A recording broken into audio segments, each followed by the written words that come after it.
most original and creative talent in our business. Would you welcome Mr. Orson Welles?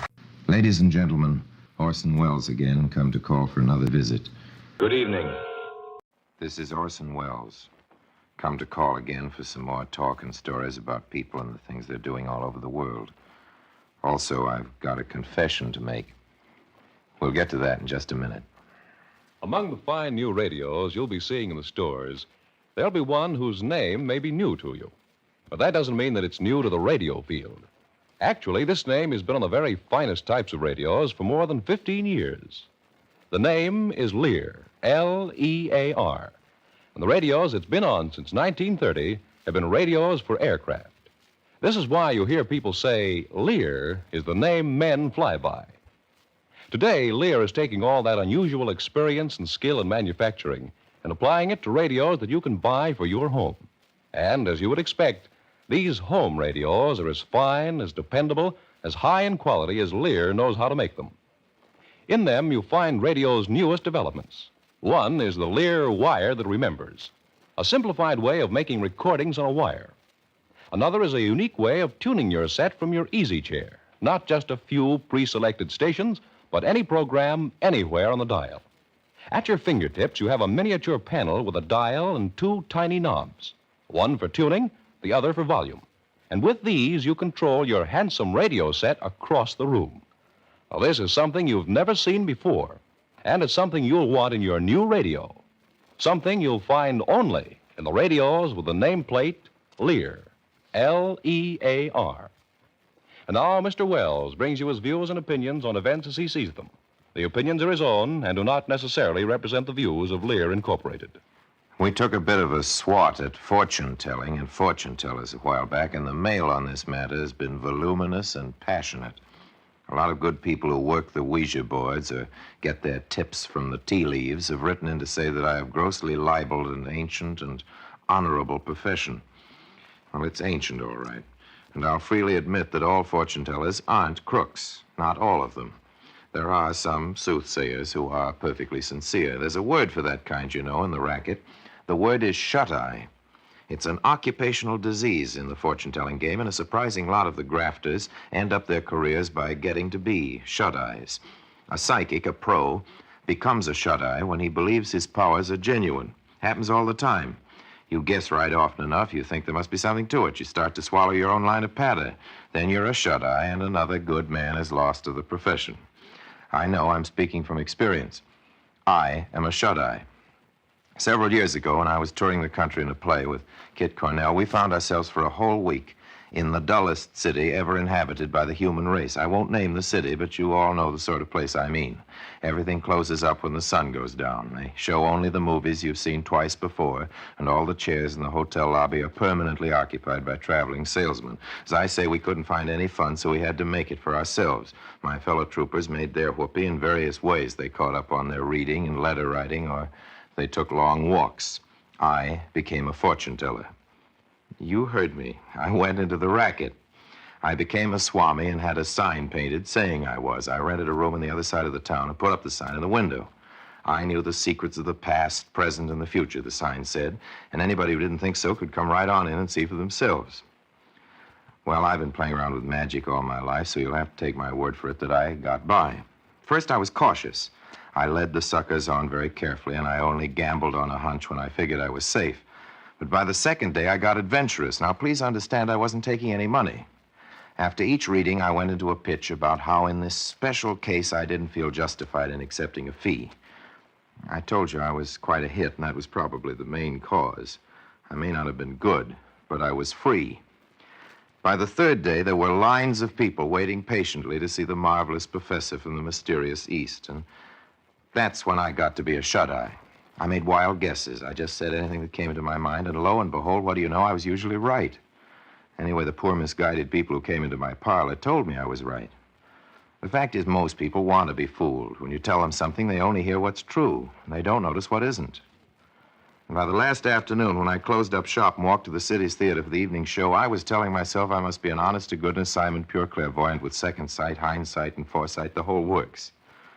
Then I thought it over again. I realized I was kidding myself more than I was kidding anybody else. And then I began to feel ashamed. I had imposed upon the credulity of all those people who'd come to see me with their troubles. I began to worry if some of the things I'd told them might in some way affect what they might do about their troubles. I couldn't give back any money because I hadn't taken it. And I couldn't take back the advice I'd given, and that really worried me. It started me to thinking. And here's what I thought. Prophets don't foretell history as much as they make it. No matter how we laugh at the gypsies in the tent, fortune-telling is never merely fun, and it's usually very dangerous. Well, early the next day, I paid the rent for my front parlor, and as far as the fortune-telling racket is concerned, I've gone straight ever since. As far as the fortune-telling racketeers and their victims are concerned, let me say this. No man can read the future. You may cite me documented examples of precognition for proof, but this is no proof. I will duplicate any such demonstration on this radio program. I will foretell the headline in tomorrow's paper or any such test, however impossible it may seem. And I will use trickery to prove that it's all trickery. Any takers? Let me hear from you. Well, since the breakdown of the London conference, the whole world, as the man in the Irish play says, has been in a state of chassis. This Moscow conference is crucial. The Kremlin has completely ignored Anglo-American requests for its opinion on international atomic policy. Attempts to write peace treaties for Italy and the Axis satellites have been stymied by the knotty issue of reparations, the withdrawal of Russian and British troops from Iran, which we demanded upon Iranian request, is at a standstill. We race madly to meet our self-imposed January 1st deadline, but Russia and Great Britain are stoutly refusing to move. State Department officials now speak of soft industry for Germany. As one reporter put it, they'll only be permitted to make rubber daggers. So things don't look so awfully good for the meeting of the ministers in Moscow, in spite of which this is gloomy Sunday in Washington for those military minds who'd like to get into a war with Russia. The bad omens ought to cheer them up, but they don't like one little bit the idea of Burns, Bevan, and Molotov having another try at getting together on the business of getting together. The champions of World War III are deathly afraid that this conference may breed peace. Now, this is surely the season for the settlement of peace on Earth and the commencement of a little international goodwill, and who knows? We may hear from these latest official conversations the tidings of great joy, which shall be to all men. I see by the paper that some professor fellow in one of our institutions of learning has announced that Santa Claus ought to be abolished. I suggest that we ought to abolish that kind of school teacher. And while we're on the subject of St. Nick, maybe you'd like to hear the famous editorial from the New York Sun. It was first printed in 1897, but it still applies. We take pleasure in answering at once, and thus prominently, the communication below. Dear editor, I am 8 years old. Some of my little friends say there is no Santa Claus. Papa says, if you see it in the sun, it's so. Please tell me the truth. Is there a Santa Claus? Signed, Virginia O'Hanlon, 115 West 95th Street. Virginia, your little friends are wrong. They have been affected by the skepticism of a skeptical age. Yes, Virginia, there is a Santa Claus. He exists as certainly as love and generosity and devotion exist. And you know that they abound and give to your life its highest beauty and joy. Alas, how dreary would be the world if there were no Santa Claus. It would be dreary as if there were no Virginias. There would be no childlike faith then, no poetry, no romance to make tolerable this existence. We should have no enjoyment except in sense and sight. The eternal light with which childhood fills the world would be extinguished. Not believe in Santa Claus, you might as well not believe in fairies. You might get your papa to hire men to watch in all the chimneys on Christmas Eve to catch Santa Claus, but even if they did not see Santa Claus coming down, what would that prove? Nobody sees Santa Claus, but that is no sign that there is no Santa Claus. The most real things in the world are those that neither children nor men can see. Did you ever see fairies dancing on the lawn? Of course not. But that's no proof that they're not there.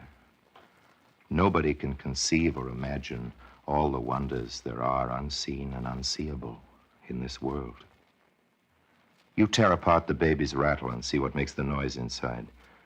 But there is a veil covering the unseen world, which not the strongest man or even the united strength of all the strongest men that ever lived could tear apart. Only faith, fancy, poetry, love, romance can push aside that curtain and view and picture the supernal beauty and glory beyond. Is it all real? Oh, Virginia, in all this world, there is nothing else real and abiding. No Santa Claus? Thank God he lives, and he lives forever. 1,000 years from now, Virginia, nay, 10 times 10,000 years from now, he will continue to make glad the heart of childhood. And now your attention, please, for an interesting announcement. Just a moment to give you a further word about the new Lear home radios. They are radios such as you've never seen before. Soundly designed, carefully engineered, and manufactured with that respect for the finest, which Lear has developed through 15 years of building aircraft radios. Among these new Lear home radios are models from magnificent console combinations with television, wire recorder, FM, and shortwave that sell for about $500 to excellent table models for as little as $19.95. And from the top of the line to the bottom, they all share that superlative workmanship that has built the fine reputation of Lear Incorporated. Of course, the best way for you to see what Lear has done for home radio is to see the new sets themselves. We expect you'll be able to do that soon. We'll keep you posted. Because we know that when you look at and listen to a Lear radio, you'll be convinced that here is a radio that gives you the best value for every dollar you pay. Remember the name, Lear, L-E-A-R. And now a final word from Orson Welles. Not long ago, President Truman said that we do not intend to interfere with internal affairs of other countries. It looks like the Navy Department hasn't been briefed on this policy. Long after the war ended, the Dutch requested war materials from FEA. This was refused on the basis that the Dutch were no longer eligible because the war was over. In spite of which, an excellent Washington source assures me that the Navy sent gasoline, food rations, and other materials of war which were used by the Dutch in fighting their colonial subjects. Isn't the Navy informed about our foreign policy, or could it be that some high naval official just doesn't agree with President Truman and is taking this current war into his own hands? Well, almost 100 Massachusetts civic leaders are demanding immediate dissolution of the House Committee on Un-American Activities, often called the Un-American Committee. They say, I quote, "It took time to expose the true nature of the Dies Committee. No further time is required to expose the Committee on Un-American Activities, whose personnel and tactics indicate fidelity to the Dies tradition, which is the fascist tradition. It attacks progressive action on the ground that it is communistic. It divides the progressive forces. It intimidates liberals, particularly those in government service. It is a menace to civil liberty. It gives no promise of investigating the dangerously subversive American fascist movements. It uses the term communism as a name-calling technique directed against progressive movements in an effort to deceive the American people and bring reaction draped in the American flag. This technique, operated by Hitler on an international scale, nearly cost us our civilization. Used inside many nations, it laid the groundwork for his later conquests. We know the method now, and the failure of the House of Representatives to dissolve this committee will bring discredit on its own head," unquote. The signers are prominent educational, civil liberties, and religious leaders. Now my time's up. Thanks for letting me come to call. Join me next time. This is ABC, the American Broadcasting Company. It's 10:30 at KECA, Los Angeles. Transcribe.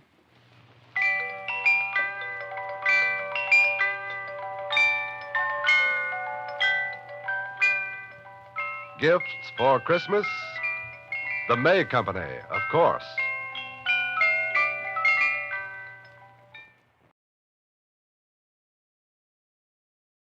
All right. Well, hello again. This is Buck Benny speaking. I'm joined with, for the first time, with our friend Rob, OTR Rob. You guys know him as on my podcast. Hi.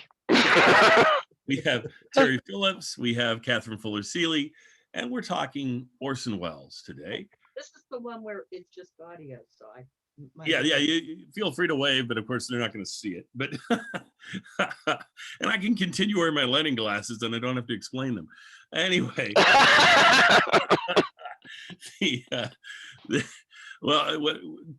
today's Orson is again we're totally wild. He goes all over the map and everything, and I just thought we'd go around and chat about anything that kind of struck us from this Orson piece. For me, it was neat hearing the what is it? The letter the girl writes. What's her name again? Virginia. Virginia, yeah. Yes, Virginia, there was a Santa Claus. And it was neat hearing it from Orson, reading about it and talking about it and things. So that piece was resonant with me. I like that. Kathy, what stood out for you this week? He, just as you had said before we started recording, he packed so much into this episode. I was really struck by his discussion at the end of the people in Massachusetts pushing back against HUAC, what she calls the Un-American Committee. And it struck a chord about some current political things, want to yell about what is un-American and to want to condemn it. He comes out very much against the Dies Committee of the World War II era and says that from a very conservative position, if they say all of their opponents are the extreme or communists, that and yet the Dies Committee did not, Orson says, investigate or complain about extreme rightists, fascists. Right. And it reminds me of, sadly, of some discussion in the news today of saying that all the political discussion are just calling names and condemning other people, lack of discussion of ideas. It's just sort of throwing bombs at each other. And I thought Orson was prescient because, sort of HUAC he was hoping it would go away, and in the years just following this, it would grow to hideous large proportions. So in the way that all of our discussions of these episodes of these talks by Orson Welles, it's fascinating. Here in the late at the end of the year 1945, they said, when in the history books we keep thinking the war is over, everybody's gone to Disney World, we're just celebrating and happy. And I love these broadcasts to remind us what an incredibly tense, controversial, upset, scary time it was. So many life and death issues being tossed around every time he talks about World War III or we're living in the atomic age. Right. I'm blown away. And yet the solace I find is, while I'm very concerned about what's going on today, and everything in the news also seems like, the world's on fire and things like this, we got past the end of 1945. And that only just gives me hope that we'll get past some of the most worrisome things in the news today. Exactly. I would agree. Yeah, all of that. I would agree with all of that. And yeah, listen to these makes me see, sometimes we get so into thinking our times, these must be the most tumultuous times in the history of our country. It's never gone through anything like this. How are we going to make it through this? And then you listen to Orson and you're going, okay, if I was sitting in Orson's shoes, I would be thinking the same thing back then. And it's like, okay, we made it through another 75 years since then. So hopefully we're going to make it through another 75 years after this time. We shall see. Rob, were you struck by anything special in this episode, or?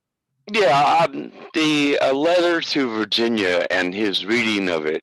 Yeah. I would think that today, if Orson Welles were alive today, he'd be killing it on audiobooks. Yeah. Yes, he would. He would.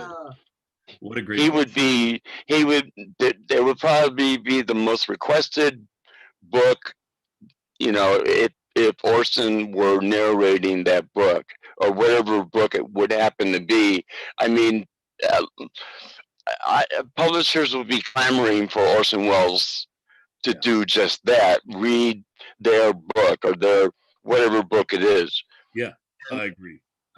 And the House Un-American Activities, the Dies Commission, I hadn't really known what the Dies Commission was. I know early in 1940, Red Skelton used to make jokes about the Dies Committee, and I didn't know what it was. And was the Dice Committee the same thing as the House Un-American Activities Committee? Was it the same? Morphed into it. Yeah. So yeah, over time that's what it would eventually. That's what it evolved into. Yeah, and then really gained steam in the late 40s, early 50s, and yeah. And then the parallels of the House Un-American Activities, how that just fits in with what's going on now. Yeah. Especially with this last lawsuit that Texas brought. Right. Against the other states. Really? I can do that? I mean, and people on Twitter were calling all of these senators and participants who signed on to this that they were doing a seditious thing. Yeah. And if you think about it, it's not a stretch. Right. That's exactly what they were doing. Right.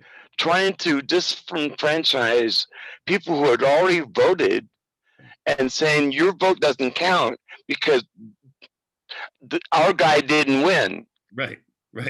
Well, that's what I always think is kind of humorous. I mean, it just depends on which side you look at. I mean, one side is saying, well, we got 75 million votes, so we should have won, and he won this thing. And the other side's going, well, yeah, but we have 80 million votes and we did win. So it all depends on which side you're sort of on in this thing. But Terry, what did you think about the episode? And Terry, just so we know, Terry just listened to it because I hadn't sent it out to him. So Terry, we get a quick take from Terry about what he got out. Well, since it's my job to provide a little context here, historical context. Love context. Let me start with the fourth subject that we've all been talking about here, the House Un-American Activities Committee. Trivia question for you. So he was calling for its termination in 1945. Does anybody know, by show of hands, I know that our listeners can't see this, but does anybody know when this committee finally was terminated? Maybe. Okay. 1954. Good guess. I'd say 53 is where I would go with. Good guess. Both wrong. Probably the 60s. Horrific. In 1969, it was renamed. It was renamed What? the Internal Security Committee. Wow. But it wasn't terminated until 1975. Really? 30 years after Orson Welles and this group of letter writers called for its disbandment. Right. But it was essentially defanged once with the whole McCarthy. Yes, but it still had the power to subpoena and to ruin lives. Yeah. The overall theme of this commentary, I believe, was faith.